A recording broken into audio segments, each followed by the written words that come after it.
കിളിയേ കിളിയേ മണിമണി മേഘത്തോപ്പിൽ ഒരു മലർന്നു কিরেবা হাসনাত বিশাল পাট শার্ট নিয়ে চোখ চশমা দিয়ে কুন্ডি হাঁটি যাচ্ছেন তুমি এই দুপুরবেলা? কেন আমাকে চোখত পড়ো না? আমি লোকটা দাঁড়িয়ে আছি, কুন্ডি যাচ্ছেন দেখ। তোমার সাথে কথা কইতে হবে? তুমি তো আলামিন আতিক তাম্বিরের দলের লোক, আমি তো একলা হয়ে গেছি। বাগান নিছো না, বাগানে হেঁটে যাচ্ছি, কিছু কইতে হলে কও, নাহলে আমি যাচ্ছি, আমার কাম আছে মেলা বলে। তুমি কথা বলেন ভাস্তা হয়ে তুমি চাষা অপমান করছেন। আমরা নয় বাগানটা ছাড়ি দিস, তুমি তো নিজে তো দেখাশোনা করছেন, বাগান তুমি আর যাচ্ছেন আজকে, আমি এটা লোকটা দাঁড়িয়ে আছি, তুমি বাগানে কইতে পারবেন না? চাচা চলো আমি বাগানে যাচ্ছি, তুমি তো বাগানের দিকে ছাড়ি দিয়েছেন, আলামিনও ছাড়ি দিছে, তাম্বিরও ছাড়ি দিছে, আতিকও যাচ্ছে না, আমি তো একে বাগানটা দেখাশোনা করছি, আমি আজকে বাগান যাচ্ছি, বাগানটা দেখবে যাবেন নাকি? তুমি এই কথাটা মুখের কথাটা কইতে পারতেন না? তুমি ওখানে দিয়ে একবার তেল বিছানোর কথা শিখে গেছেন আলামিন আর তাম্বিরের মতন, আমিও যাবো তোমার সাথে।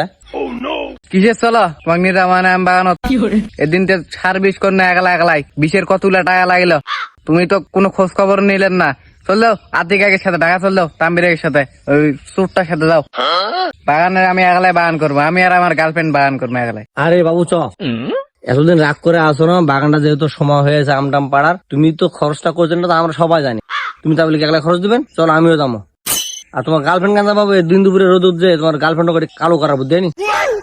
চলো বাগানে যারা খরচ সব আমি হিসাব করতে টাকা তুলে দিয়ে দেবো, আজকে বাগানটা আমি তোমার সাথে দেখবে যাবো। চলো তো, তুমি তো খালি বারবার করছেন যে আম ভালো আম ভালো, চলো তুমি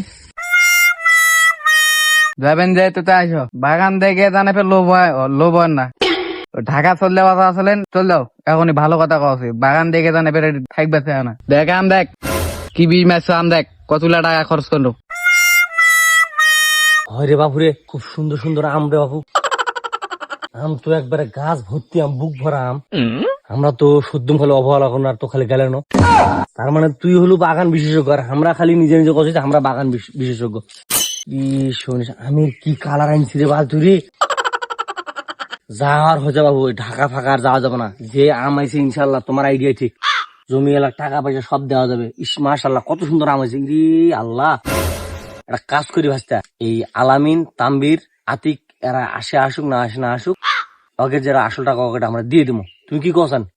এর দিন তো কোনো খোঁজ খবর নাই, তুমি তো কঠিন লোভী মানুষ, যেমনি আম দেখছেন এমনি বান থাকবে তা জানা নেই, টাকা দেবার নাই আর তামের সাথে যোগাযোগ করো, চলো চলো দেরি করে না। ওকে শেয়ারের টাকা আমি ওকে দিয়ে দিব, তোমার টাকাও দিয়ে দিব, 18 লাখ টাকা শেয়ার এনেছি, ওর যে টাকা দিছে ওকে টাকা দিয়ে দিব আমি, আর যেটা আমি পামা আমি একালাই নেবো সব।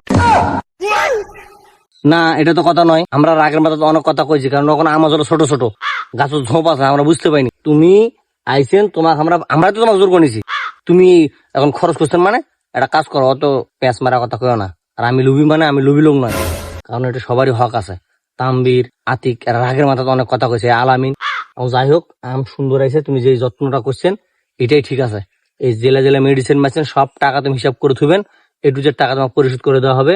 আলামিন আতিক তাম্বির একটু বাইরে গেছে, ওই সফর থেকে আসুক, আসে আমি সব হিসাব কমপ্লিট করছি, তুমি এই তার পিছনে কথা কয় না, নিজেকে ভিতরে গন্ডগোল লাগাও না। এই 18 লাখ টাকা ইনশাল্লাহ বাগান আলাক দিয়ে থুয়ে আমাকে একটা মোটামুটি টাকা টিকবে। আর তুমি একাই যখন বাগান গুলো নিবে, যখন আম পাড়তে লাগবে, তখন নানান জন নানান কথা কবে, তখন ওদের ভিতর একটা হিংসা ঢুকে যাবে, তখন তোমার সাথে গন্ডগোল হবে, অতএব ওকে আমরা তাহলে নিমই না, তুমি আর আমি বাদ বাকি আম দেখাশোনা করে পায়ে টেড়ে বাগান আলাক দিয়ে ওগের ভাগের টাকা ওকে বুঝে দিব, আর এনা করে আম পাড়বো মানুষকে বুঝতে দেবো না, ঠিক আছে? কারণ মানুষের তো হিংসা আছে, বুঝলেন নাই? যাই হোক তাহলে আম কাল থেকে যত্ন করতে হবে। হ্যাঁ যাও তুমি যাও, ঘুরে আসো, কালকে তাহলে যত্ন করতে হবে। আর আমি তো একলাই পাবো না, বুঝতে চাইছি না, ওর সাথে ওরা 3-4 জন লাগে আমার সাথে, আমি পাবো না, তুমি থাকলে তাও ভয় করবে, বড় মানুষ। যাও যাও যাও সাপাতে ঘুরে আসো। তাহলে তুমি আজকে বাগানটা দেখাশোনা করো, আমি আনা কাজ আমি আনা সাবা যাবো, তাহলে তুমি থাকো, হ্যাঁ আমি চলে গেল। लेकिन ये साला कर क्या रहा है यहाँ पे? না এই দিনতে শালা এর কোনো খোঁজ খবর নাই, আজকে আম যত্ন করনু, গেলো কালকেও আসবে, কাল তারপরের দিন হয়ে আসবে, ইঙ্গে মোর পাছাটা মেরে নিবে, 20-30 হাজার টাকা এক মেয়াগালে খরচ করনু, এর কোনো খোঁজ খবর নাই। যাই হোক চাচা ভালোই কথা কছে, তাহলে আমি একালে বরে পাবো না, বুদ্ধিটা ভালো দিয়ে।